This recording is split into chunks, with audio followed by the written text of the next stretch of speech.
Mercedes drama is brewing, late team orders, fiery radio rants, and a blindsided rookie. Russell vents, Antonelli stunned, and the garage tension hits boiling point. Mexico may have cracked something open.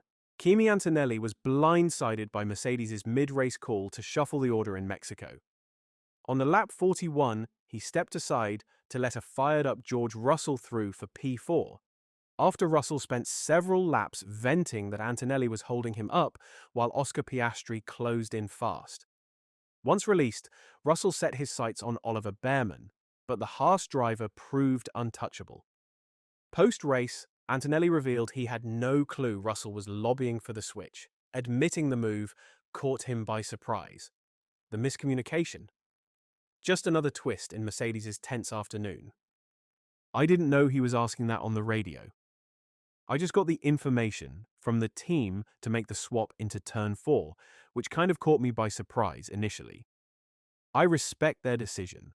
Obviously, we need to review. I would like to understand the reason behind the decision in order to move forward, but now we'll focus on to Brazil.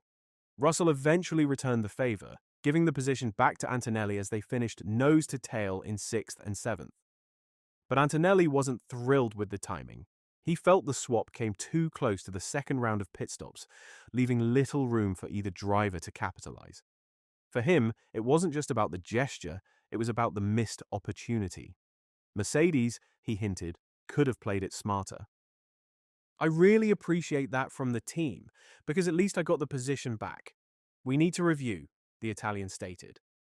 Obviously, it's very easy to talk now, but if we had held position, we probably would have had a better chance to undercut Ollie and probably would have had a better shot to finish P4 and P5. But it's easy to talk now, and we just need to review in order not to make the same mistake. In the other Mercedes car, things got heated. George Russell's patience snapped in Mexico City as a fiery radio exchange with his Mercedes engineer lit up the Grand Prix.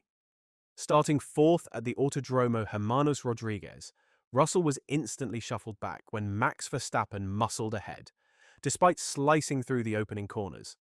Furious that Verstappen escaped a penalty. But the real flashpoint came when Russell was told to nurse his tyres behind rookie teammate Andrea Kimi Antonelli, while McLaren's Oscar Piastri loomed large in his mirrors. The tension, palpable, the frustration, off the charts. Marcus, I've got a f***ing car on my ass, a car much quicker than ours. I'm trying to hold position. I've got much more pace than Kimi here and we can fight for a podium. I'm happy to give the position back if we don't achieve it. Russell didn't back down after the checkered flag. He doubled down. Still simmering post-race, the Brit made it clear his top priority was squeezing every last point for Mercedes in the heat of a nail-biting championship fight. Team orders or tyre tactics? Secondary.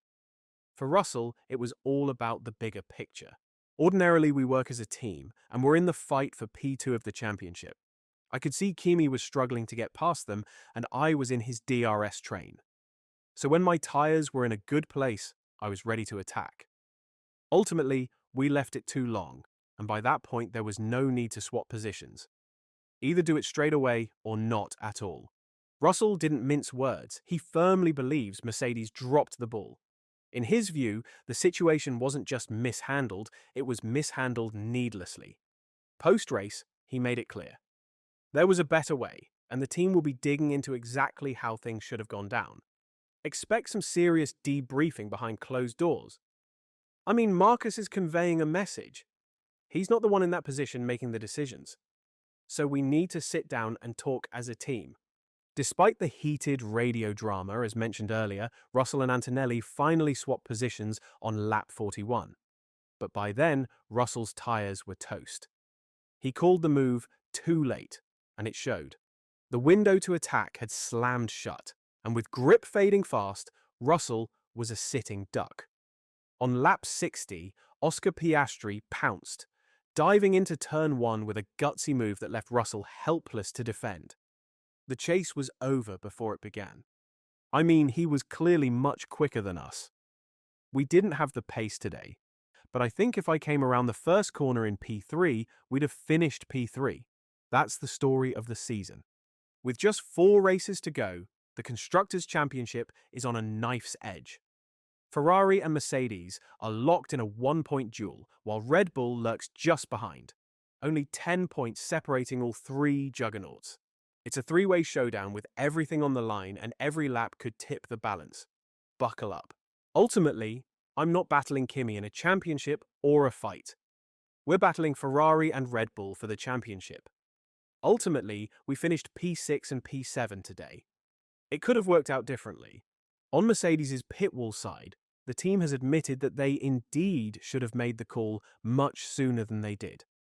It was a really tricky situation. We had Kimi driving in a way to manage his tyres, managing to a one-stop and doing exactly what was being asked of him. George was obviously under pressure from Piastri, closing up and very much feeling that squeeze between Kimi in front, who was managing everything quite carefully, waiting for either Behrman's tyres to drop off in front to be able to take advantage of that, or for an undercut if we were to convert to a two-stop because it was right on the limit. George was obviously coming up from behind, closing that gap and then in the dirty air, using more of his tyres because of that, and also feeling that he had pace to get past. So it did take a while to figure that out because we, initially as a team, would let our drivers race, and that's what our racing intent calls for. We did eventually decide to swap, and I think in hindsight, regardless of whether we decided to hold position or swap, it was the delay that was the thing that didn't work out for us. By the time George was past, his tyres were past their best, and he couldn't get past Behrman. Equally, later in the race on fresh tyres, once he'd made the second stop, he had another chance to attack and was unable to make the move stick then either. So I think on the day we weren't quite quick enough to make that happen. His engineer wasn't the only recipient of fiery words in Mexico. In an unseen team radio from the Mexican Grand Prix has surfaced, and it's pure chaos. George Russell, caught in the crossfire of a wild lap 6 clash between Max Verstappen and Lewis Hamilton, couldn't help but laugh at the unfolding drama. It all kicked off when Verstappen lunged at a Ferrari, clipped wheels with Hamilton at turn 1, and was forced to shortcut across the grass at turn 2, rejoining ahead. Hamilton tried to strike back at turn 4, but locked up and went off-roading himself, rejoining well ahead of Verstappen. The stewards didn't miss it. Hamilton got slapped with a 10-second penalty for gaining a lasting advantage. Russell, running just behind the chaos in 5th, got swept up in the aftermath.